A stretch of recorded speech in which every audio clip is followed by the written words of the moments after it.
दोस्तों आज के इस एपिसोड में मैं आपसे बात करने वाला हूं कि ई सिम होता क्या है, इसके क्या फ़ायदे हैं, इसके क्या नुकसान है और क्या हमें इसके लिए जाना चाहिए कि नहीं जाना चाहिए। क्योंकि बहुत सारे लोग तो मार्केट में बस कुछ आना ही चाहिए, धड़ल्ले से लोग चले जाते हैं उसको ख़रीदने के लिए, लेने के लिए, जो कि ऐसा होना नहीं चाहिए। भाई पैसा आपका है तो सोच भी आपका होना चाहिए और किसी के भी बात को मान करके कहीं भी जाना नहीं चाहिए। तो चलिए बने रहिए वीडियो में, मैं आपको बताता हूँ कि ई सिम होता क्या है और क्या फ़ायदे क्या नुकसान है इसके।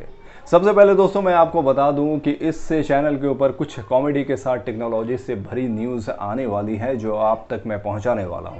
दूसरी बात दोस्तों कि चैनल का नाम जैसे आपने देखा है कि वाइज़र वसीम नाम है, तो कुछ वाइज़र बातें आपसे की जाएंगी कि जब भी आप टेक्नोलॉजी में किसी भी चीज़ के लिए आप जा रहे ख़रीदने को, तो क्या उस चीज़ के अंदर वो चीज़ है कि नहीं जो आप सोच करके जा रहे हैं। क्या आपको बेवकूफ़ बनाया जा रहा है या फिर आपके पैसे को लूटा जा रहा है। इसी चीज़ के बारे में मैं इस चैनल के ऊपर बात करने वाला हूं और जो भी टेक्नोलॉजी से न्यूज़ होगी मैं आप तक पहुंचाने वाला हूं। आज का जो टॉपिक है दोस्तों बड़ा शानदार टॉपिक है।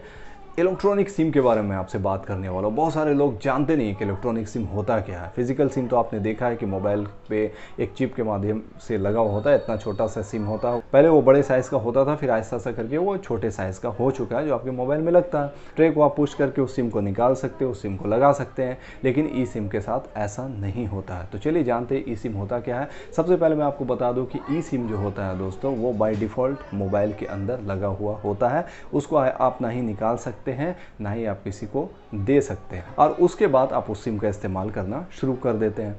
अब इसमें बहुत सारे फ़ायदे भी हैं, बहुत सारे नुकसान भी है। सबसे इम्पॉर्टेंट बात यह है दोस्तों कि इस सिम को आप निकाल नहीं सकते हैं। और आजकल जितने धधाते हैं लोग, जितने परेशान होते हैं दोस्तों कि एक फ़ोन इस साल लिया तो फिर 6 महीने के बाद दूसरा फ़ोन, तो फिर 8 महीने के बाद तीसरा फ़ोन। अब ऐसे अगर कोई भी लोग करते हैं तो उसको सिम बदलने का मौका फिज़िकल सिम में मौका मिलता है, लेकिन इलेक्ट्रॉनिक सिम में मौका नहीं मिलता। उसके लिए फिर बहुत सारे फॉर्मेलिटीज़ है जो आपको निभाने पड़ेंगे, तब जा कर के आप इलेक्ट्रॉनिक सिम को दूसरे मोबाइल पर आप डाल सकेंगे। जैसे मैं आपको बता दूँ दोस्तों कि इलेक्ट्रॉनिक सिम तो मोबाइल के अंदर ही इंसर्ट रहता है, उसको आप निकाल नहीं सकते हैं।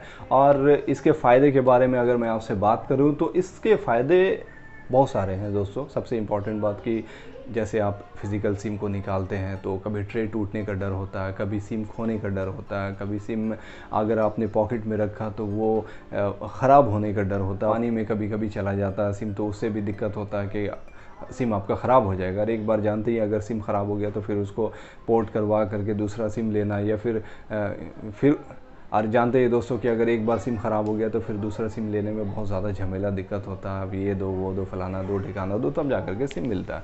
लेकिन इलेक्ट्रॉनिक सिम में बिल्कुल भी ऐसा नहीं होता दोस्तों। इलेक्ट्रॉनिक सिम आपके मोबाइल के अंदर इंसर्ट होता है जिसको आप देख भी नहीं सकते हैं। और फिज़िकल सिम से अगर कंपेयर किया जाए तो बहुत सारी जगह भी बचती है मोबाइल के अंदर। अब इतना जगह नहीं बचता दोस्तों कि आप चादर लेकर के आराम से सो जाए और वहाँ पे तकिया लेकर के आराम करें, ऐसा बिल्कुल भी नहीं है। बल्कि इतना जगह बचता है दोस्तों कि कुछ दूसरे हार्डवेयर के पार्ट्स अगर उसमें लगाना हो तो आसानी से लग सकते हैं और मोबाइल को ज़्यादा से ज़्यादा और फीचर्स वाला, कैपेबिलिटी वाला और शानदार बनाया जा सकता है। लेकिन अगर मैं नुकसान के बारे में बात करूँ दोस्तों तो इसमें आप सिम बदल नहीं सकते हैं जैसे पहले होता था फिज़िकल सिम में कि आप इस स्मार्टफोन से सिम निकाल करके दूसरे में, आपकी बीवी आपको परेशान करती है, सताती है, गर्लफ्रेंड आपकी परेशान करती है कि भैया मेरे को हर 2 घंटे के बाद एक कॉल करते रहो, नहीं तो हम तुमको, हाँ समझ गए ना।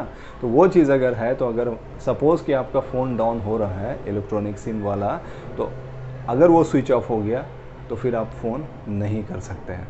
लेकिन फिज़िकल सिम में क्या होता है दोस्तों कि आप दूसरे को फ़ोन कॉल कर सकते हैं सिम चेंज करके, अगर आपका फ़ोन स्विच ऑफ भी हो जाता है तो। इलेक्ट्रॉनिक सिम में क्या होता है दोस्तों कि आपको सिम खो जाने का डर नहीं होता। अगर आपका फ़ोन लॉस्ट हुआ तभी ही आपको डर है कि सिम भी चला गया, और फिज़िकल सिम में तो आपको डर होता है कि सिम गिर भी सकता है कहीं पे भी। इलेक्ट्रॉनिक सिम से बहुत सारी ये फ़ायदे हैं दोस्तों कि आपको आसानी से उसको लाने ले जाने का डर नहीं होता, फिज़िकल डैमेज का डर नहीं होता है, पानी में जाने का डर नहीं होता है, और एक बार आपने जो नंबर लगा लिया तो उसके बाद फिर आपको टेंशन नहीं, आप आराम से उसको चलाते रहिए। अगर आप ज़्यादा स्मार्टफोन को बदलते नहीं हैं तो फिर इलेक्ट्रॉनिक सिम आपके लिए बहुत बेस्ट है। तो कभी भी दोस्तों अगर इलेक्ट्रॉनिक सिम के बारे में आपको जाना हो तो बिल्कुल भी आप जाएँ, क्योंकि मैं इसके सपोर्ट में हूँ, क्योंकि मुझे इलेक्ट्रॉनिक सिम पसंद है। मैं ज़्यादा इलेक्ट्रॉनिक सिम का इस्तेमाल तो नहीं करता हूँ, लेकिन ये जो फ़ोन में बार बार सिम बदलने की जो बात आती है उससे लोग बहुत ज़्यादा बचते हैं। जो लोग एक सिम को इस्तेमाल करना पसंद करते हैं, एक स्मार्टफोन को 2 साल 3 साल चलाना पसंद करते हैं, तो उनके लिए इलेक्ट्रॉनिक सिम ज़्यादा बेहतर है, ना कि फ़िज़िकल सिम। तो मैंने आपको इस वीडियो में बताया दोस्तों कि फ़िज़िकल सिम से क्या फ़ायदे क्या नुकसान हो सकते हैं, इलेक्ट्रॉनिक सिम से क्या फ़ायदे क्या नुकसान हो सकते हैं और इलेक्ट्रॉनिक सिम होता क्या है।